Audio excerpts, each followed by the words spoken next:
राधे कृष्णा देवी और सज्जनों, आज मैं आपको सुनाने वाला हूँ श्रावण मास महात्म्य की तीसरे दिन की कथा अर्थात अध्याय 3।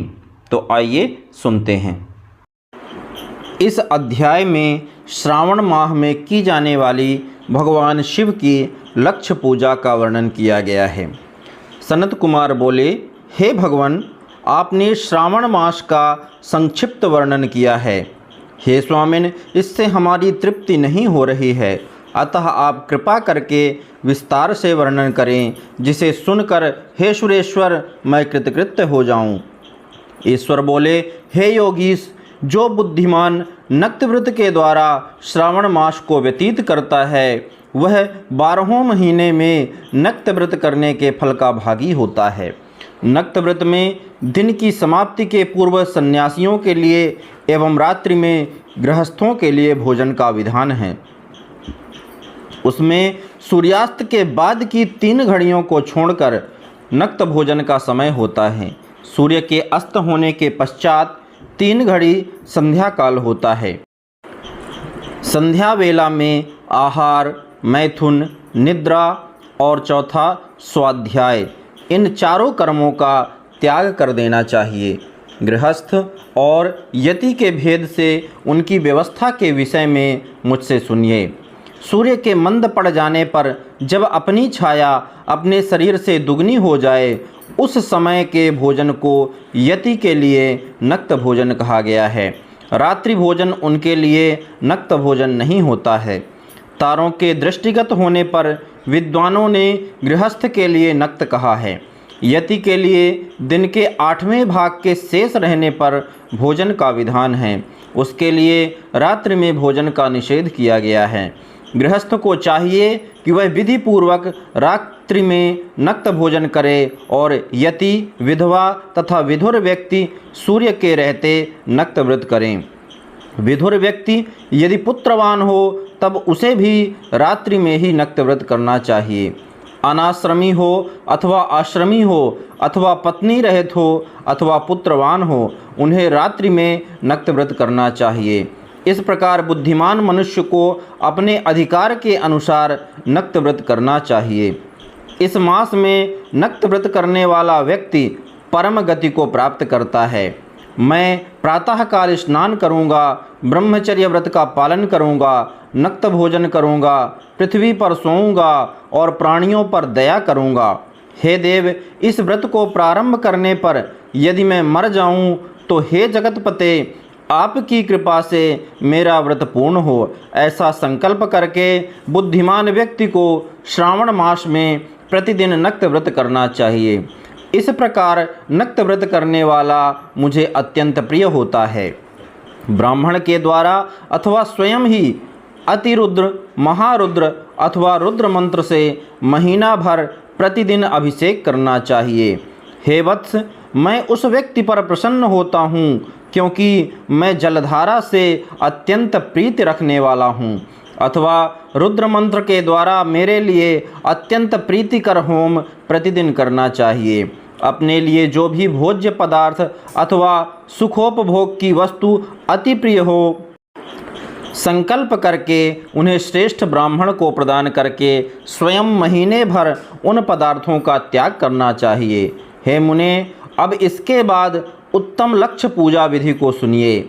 लक्ष्मी चाहने वाले अथवा शांति की इच्छा वाले मनुष्य को लक्ष्य बिल्व पत्रों या लक्ष्य दूर्वा दलों से शिव की पूजा करनी चाहिए।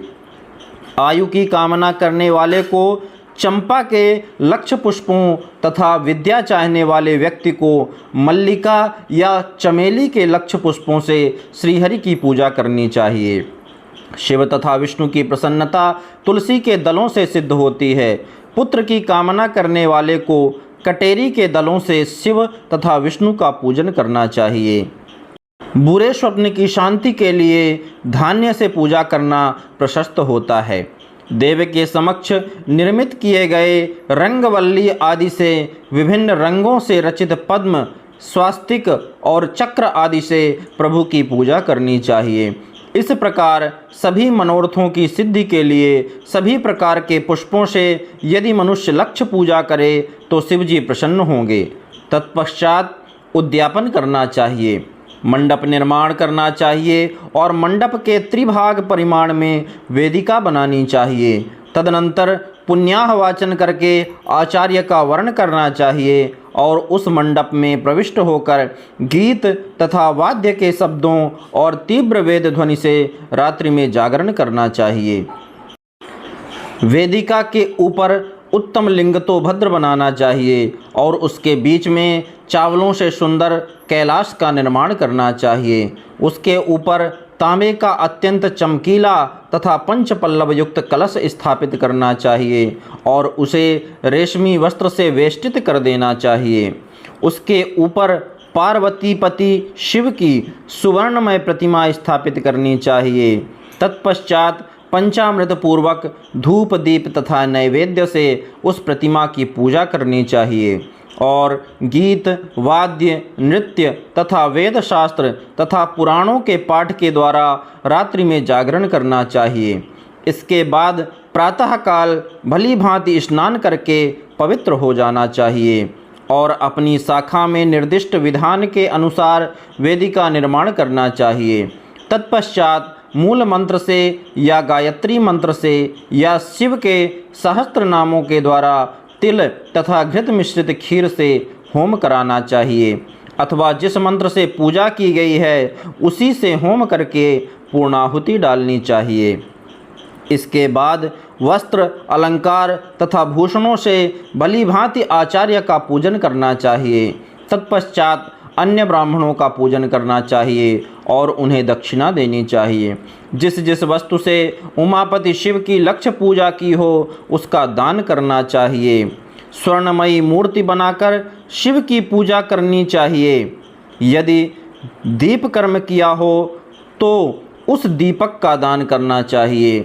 चांदी का दीपक और स्वर्ण की वर्तिका अर्थात बत्ती बनाकर उसे गोघृत से भरकर सभी कामनाओं और अर्थ की सिद्धि के लिए उसका दान करना चाहिए।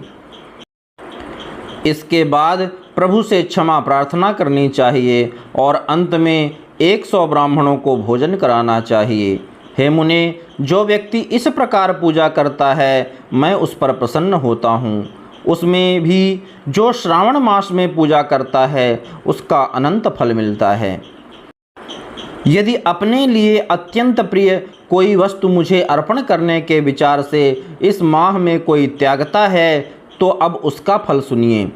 इस लोक में तथा परलोक में उसकी ख्याति लाख गुना अधिक होती है। सकाम करने से अभिलषित सिद्धि होती है और निष्काम करने से परम गति मिलती है।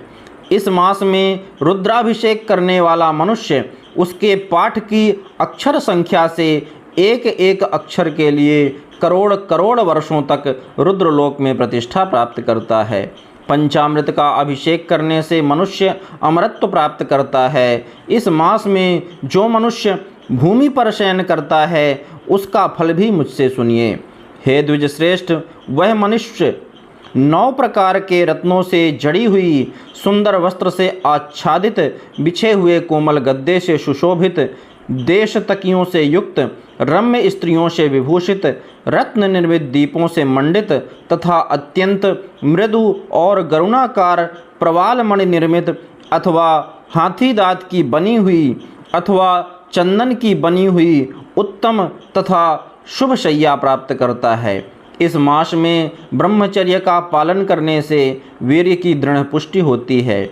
ओज, बल, शरीर की दृढ़ता और भी धर्म के विषय में उपकारक होते हैं, वह सब उसे प्राप्त हो जाता है। निष्काम ब्रह्मचर्य व्रती को साक्षात ब्रह्म प्राप्ति होती है और सकाम को स्वर्ग तथा सुंदर देवांगनाओं की प्राप्ति होती है। इस मास में दिन रात अथवा केवल दिन में अथवा भोजन के समय मौन व्रत धारण करने वाला भी महान वक्ता हो जाता है। व्रत के अंत में घंटा और पुस्तक का दान करना चाहिए।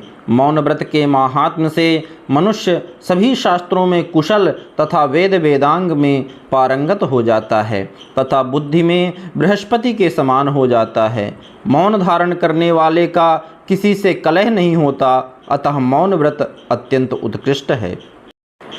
इस प्रकार श्री स्कंद पुराण के अंतर्गत ईश्वर सनत कुमार संवाद में श्रावण मास महात्म्य में नक्त व्रत लक्ष्य पूजा भूमि शयन मौनादि व्रत कथन नामक तीसरा अध्याय पूर्ण हुआ।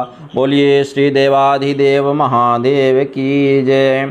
जगत जननी गौरी माता की जय।